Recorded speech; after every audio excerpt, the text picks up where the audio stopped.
Yeah, welcome back to another episode of Danjo ni de a o motomeru no wa mashigate iru daru kame mo. A season 3 episode, another episode of season 3. It seems that everything is gonna go wrong. It seems like everything's going wrong in the Beam C. See, folks, though stuff is getting better in the series, it's not getting better for Mr. Bell, and it seems like everything's just gone to hell. And I'll explain you fine in well detail. You'll figure out in the near future, not near future. You'll figure out all of it now. In this episode of Danjo no Nako, Ohiro no Amashita Imasuko, Memoria de la Gemela Freeze Y3, welcome these. Ladies and gents,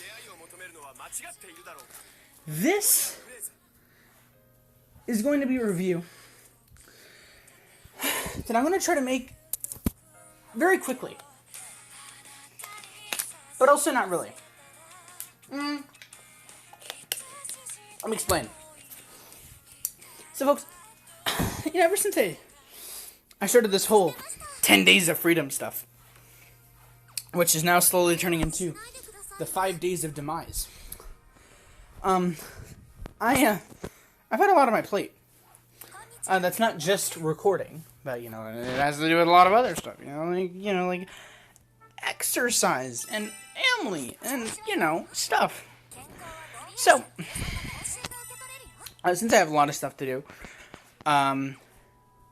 in about 30 minutes, I'm gonna go ahead and I'm gonna review as much as I can of episode 7 of season 3, which I'll reveal the title, which I'll re-reveal the title in a minute of, and then I'm gonna try to review as much as I can of that, and then when I get back from exercising, I'm gonna review the second half of the episode, and then after that, hopefully I'll have that going to be uploaded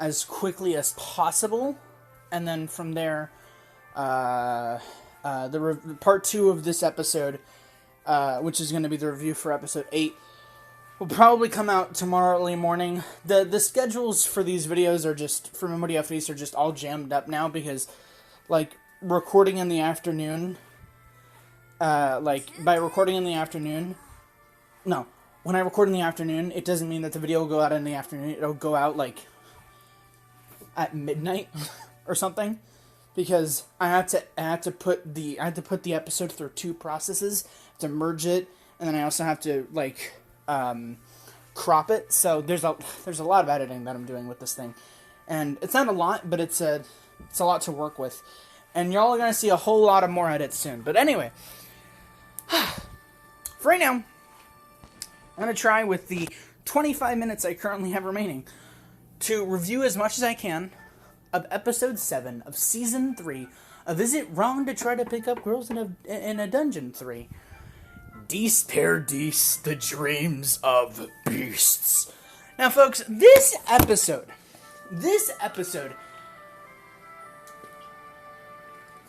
is where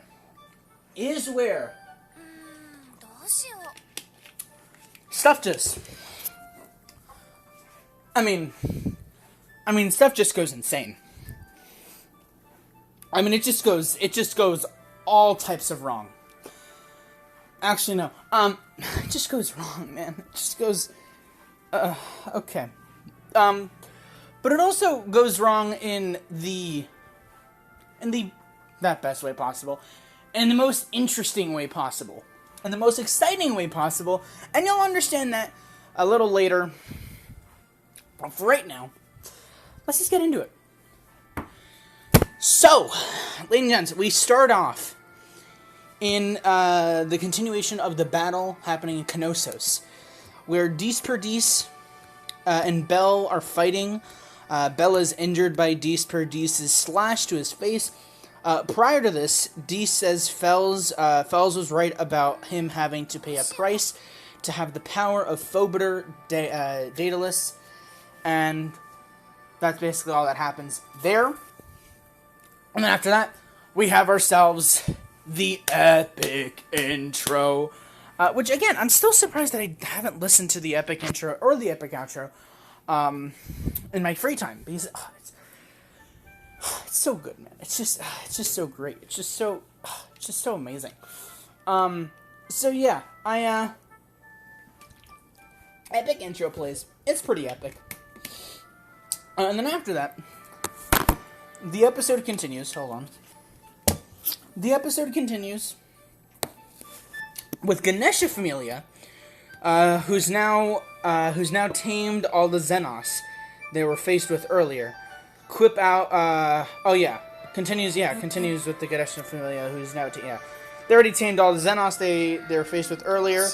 There was a quip about Makoa, the freaking person from last episode that was on the lookout for where the Xenos were going, and there was a little bit where Ilta and Shakti kept on messing up his names. And I did as well. I put Makoa.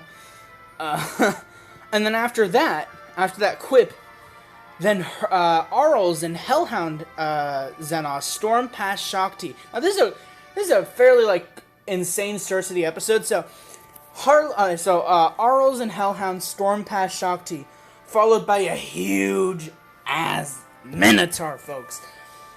And I don't think I mentioned it here. But I don't think I mentioned it in the notes, but I'm gonna mention it now. So when they passed by, I'm not sure if it was the speed that Arles and the Hellhound were going at, or if it was the Minotaur. But then in a split second, Shakti is just basically punted against a tree, and just has a storm of blood coming out of her mouth. And that's that scene is the single goriest scene. No, not the single, but it's gonna show how gory this episode is, because oh my lord, if you knew gore in Memoria Freese, I mean this episode just takes it to a whole new level, folks. I mean, holy lord. I mean, oh my god.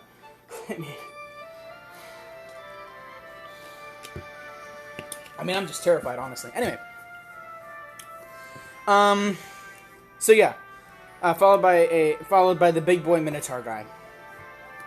We then return to Dix, who's talking about why Daedalus's bloodline has abided by their ancestors' insane last will, and he says our blood makes us rages at us, tells us to finish this labyrinth. It throbs, aching behind our eyes, inside our heads. The plans of Knossos. The plans of Knossos. They drag at us, melting us into sludge. No one can escape this blood binding. And then I'm like, Nam. Yeah, if nobody already saw it before, if nobody already caught up on it before, Dix Perdix is a little bit insane. Just a little bit. Yeah. Now this is something. So we learned, as all the other episodes, we learned something interesting. Of course, we don't learn as much interesting stuff in the episode. This episode's a lot more actiony and intense than revealing kind of stuff. But we do learn something big. Which isn't big, but it's big at the same time. So, basically, we learn that Dix loathes and wishes Knossos would just disappear. And I'm like, what? And says, the only one allowed to give orders is himself. Right? He asks, and he's asking that to Bell. Bell then stands back up, ready to continue fighting, which, by the way, Bell is just, for the main part, not for the, not for the main part, but like for a good portion of the episode, Bell's just getting beat the hell up, man. Like, I feel bad for the guy, man. I really do feel bad for him. No, so yeah, he gets backed up to continue fighting, and then Dix says he can't destroy it. And then, wait, what? Oh yeah, Dix, I can't explain why, but Dix says he can't, he can't destroy the blood binding. And instead keeps ordering him to complete Knossos, and is pissed off. And then, in that, kills the Xenos under the spell, and I'm like, oh. R.I.P. R.I.P. for the Xenos. R.I.P. Continuing, though. Nothing could satisfy him. Not even killing every monster in the dungeon. I think that's what he said. I mean, that's what the subtitle said, and I'm like, what did you just say?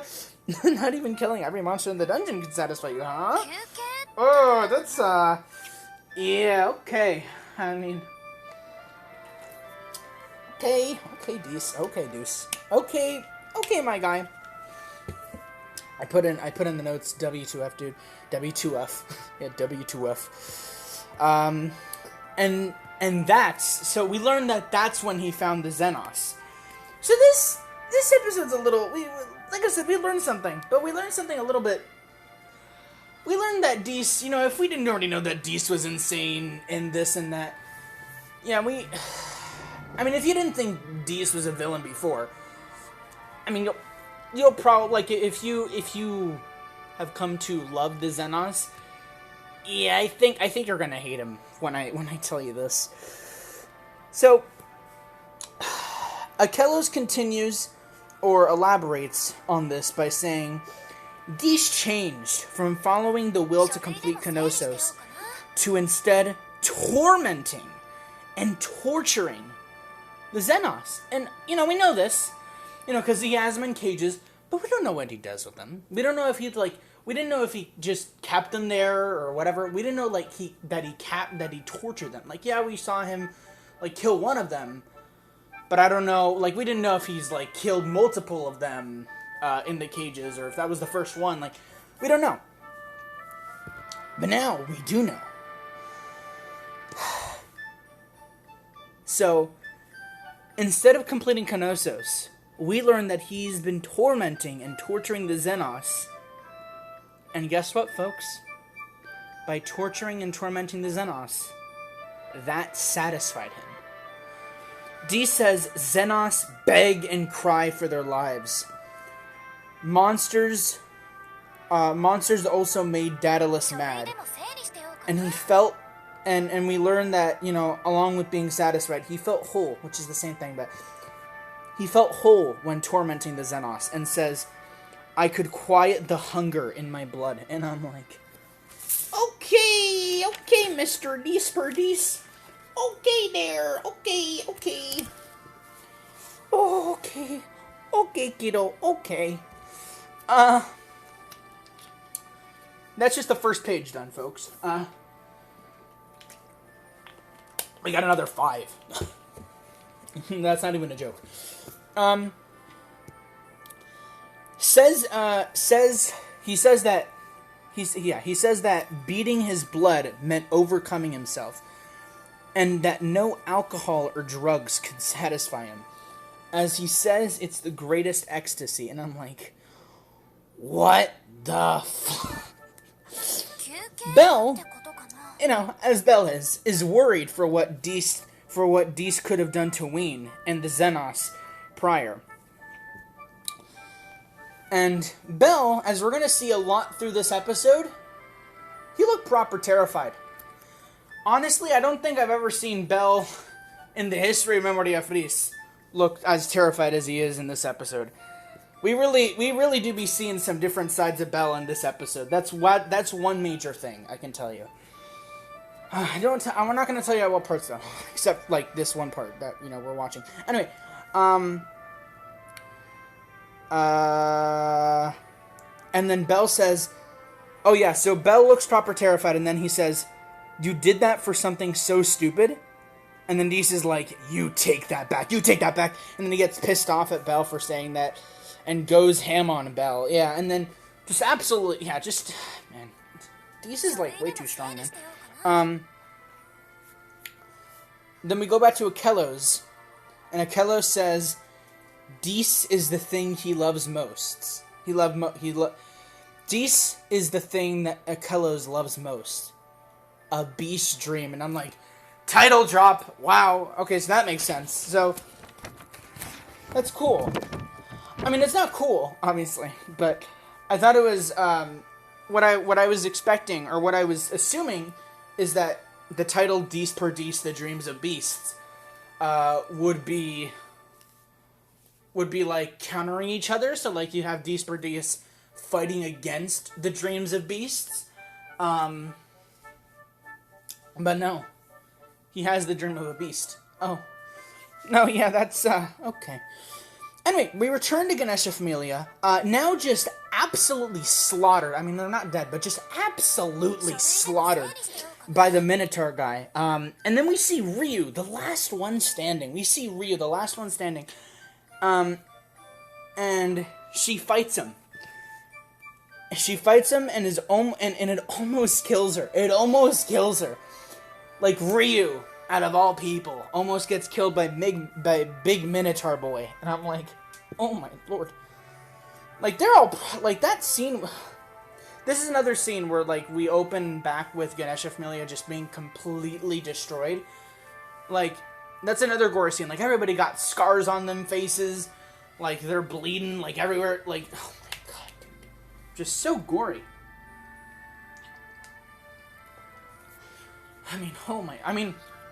I'd say it's the goriest. It's the goriest episode, but it will not. The goriest scene will. The goriest scene will always go to.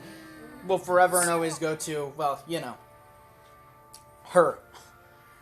You know, that one girl from that one event that everybody, you know, loves so much. Yeah. Well, that and Aragonaut's vision just being completely destroyed. Anyway, continuing. It almost kills her. She's saved by a howl from the Hellhound. And then the Minotaur follows the howl, and then Ryu's life is spared. And I'm like, thank the Lord. Dix, we go back to Dix, asks what's wrong with killing monsters, even if they can talk. And that, you know, that's funny, because it's like, Dix is bringing up the subject for the first time, but, you know, we're hearing this subject, we're hearing someone bring up this subject for the second time, the first one obviously being Belle a few episodes ago. It's like, wow, okay, we're bringing this up again, huh? So, like I said, he asks what's wrong with killing monsters, even if they can talk. Belle says, at least they can laugh and cry like we do. Dix is ticked off and slashes Belle's face once more and says, "You must have gone mad." And you must have gone mad. And then Dix says, "I'll bring you back. I'll bring you back to your senses." And he says he'll bring Belle back to his senses. And then after this, folks. Yeah, after this is going to probably be the final line for right now, because this, I mean, what happens here is a real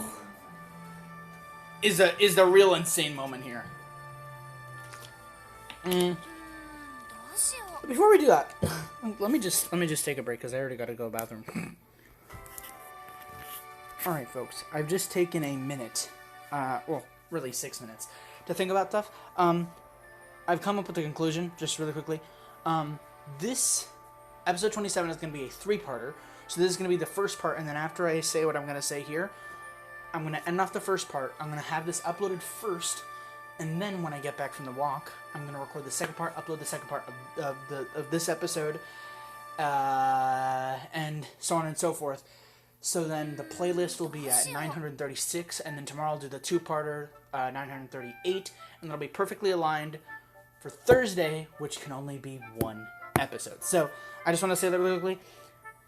Let's talk about this. So,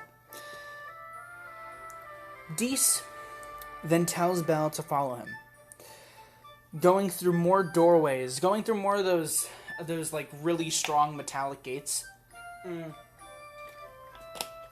That Belle and Fells and the Xenos went through to get to Knossos. So they follow him. Belle's following him until they enter a red room, and I'm like, wait, a red room? It's not really a red room, but it's more like a room with a red light, and I'm like, no. And I'm like, where's the only time where we have seen a room where there's a red light? And folks, I may not have mentioned in the notes, but that's where they're keeping Ween captive. And I'm like, Ween! Dix, okay, now this scene. Dix goes to Ween and then pulls her head up. And she stares at Belle. And, like, Belle's, like, really terrified. Dix is really excited. Ween, like, blurrily sees Belle. And Dix says... I'm gonna lower the music for this. I wonder what'll happen if I tear her crystal out of her head? And I'm like, no. No, please no. No. Yeah, that's not gonna be fun. And then Belle then runs, so he asks that, and then Ween says she'll die. And so Dix just basically flips a coin on this. Or not really does, metaphorically flips a coin. And decides, I'm gonna do it. And Belle, for a second, for just a millisecond, you'd think everything is gonna go well. Just as Belle is about to quickly run to Dix and Ween and is gonna just slap Dix away. But unfortunately, like I says, Belle then runs to prevent Ween's crystal from being pulled out by Dix after she says she'll die, and unfortunately, fails. And Dix rips out her crystal. But the thing is, folks, she doesn't die. Ween goes mad and grows out her second wing and turns into a dragon? I mean, we knew that she was a dragon, but like, she turned into a proper dragon with scales and all. And I'm like, oh my lord. Okay. So yeah, not a big deal. She just turned into a dragon. And pushes Belle through to the main hall of Knossos. Dix is ecstatic, and holy shitster sisters, Fells says, "No, is that Ween?" And just like that, folks, it's break time. So that means that this is the end of part 1 of a 3-parter, but part one of a 2-parter relating to episode 7, Dix Perdix, The Dreams of Beasts. And very, very soon, like in about an hour and 30 or in 2 hours, I'm going to start recording the other half that is going to be equally exciting, but if you're watching this in the future, you're about to see the second half. So good. I mean, Pog. But yeah, I will see you guys. For those who are watching in the future, in like a half a second, and for y'all who are watching in real time, well, I'll see you in a bit. But anyway, until the next part, I'm leaving you there. So until then, well, I mean, I'll just see you later. Peace.